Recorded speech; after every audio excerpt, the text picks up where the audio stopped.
Yes, ma'am. We'll send the police. Be Okay. looking out for them. Okay, great. Thank you so much. Bye-bye. Here. So that's that. And this is a million times. We've done the same thing. It's hit or miss. Sometimes the police show up and they start using like fictitious names. The law enforcement who answered that time was using one of the names of one of the women that Dylan was cheating on me with when Love After Lockup debuted. So these, and it's not like a common name like Smith or Jones. It's like a very unique name that you'd never know to use unless you'd been following the story and you're intentionally harassing me. When it comes to my safety and my children, I really have not much patience. I'm not a police caller. Prior to all of this happening, I've probably called the police under 5 times in my entire life. And that's including being beaten by Dylan, thrown down the stairs or up the stairs by Dylan, locked outside in the alley by Dylan. I never called law enforcement for any of that. I tried so hard to deal with things directly through his mother, or him directly, or even his friend group before I escalated it to law enforcement. But by the time I actually needed to call them, there was nothing left to do. That was the last stage. I had called parole. I had called his mom. I had called his dad. I had called his boss. I had called his coworker. I literally called everyone, doing everything I could to not have to put him back into prison as a felon with guns and drugs in the house, as you guys know, because if you follow Love After Lockup, after I was removed, him and Marissa were both arrested for several accounts of beating each other, battering each other, guns in the house, drugs in the house. So, it's a really shitty situation. And, unfortunately, one that a lot of the Love After Lockup stars follow. There have been numerous deaths from cast members of Love After Lockup. If you look, there are also a bunch of huge insurance claims by the cast. These are not coincidences. Hollywood, who cannot fund their projects, is very, very well known to do a lot of fraud. So if they don't have any property to run insurance claims through, they take the identities of these reality stars and they curate these situations, and then they collect the money from the insurance, and the person is sitting there, no house, no insurance, on the side of the street, indigent.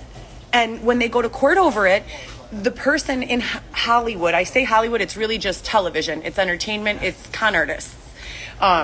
When these people are held accountable, they're gone.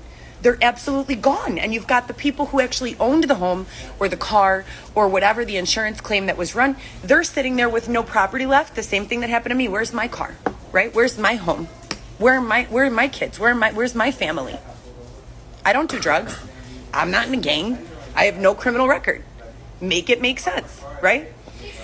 So, we're just going to wait here until law enforcement shows up, and then I will, go discuss it with them.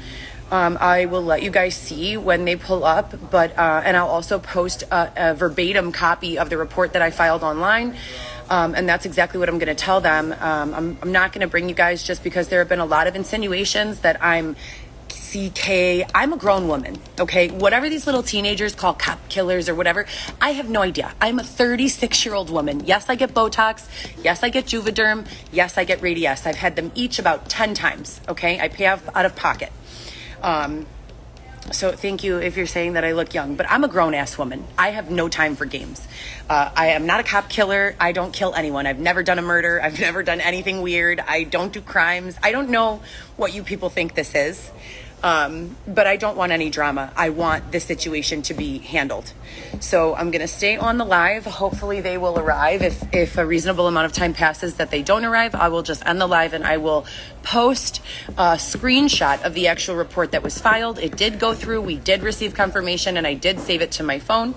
And again, this is one of maybe 50 to 100 different reports. I've never given my permission to have my situation exploited, manipulated.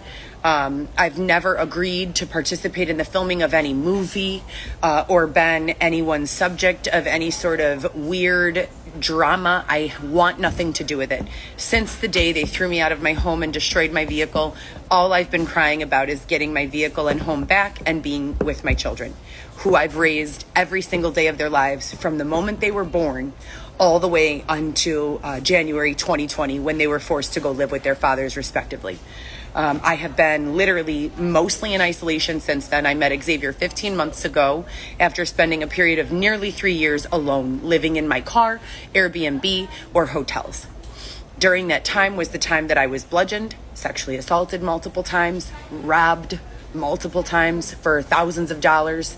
And there are police reports about all of this, my identity being stolen, all of my identifying documents being stolen. None of this is new. None of this has been hush-hush. I have reported and documented every step of the way. Where is the justice? Where is the justice?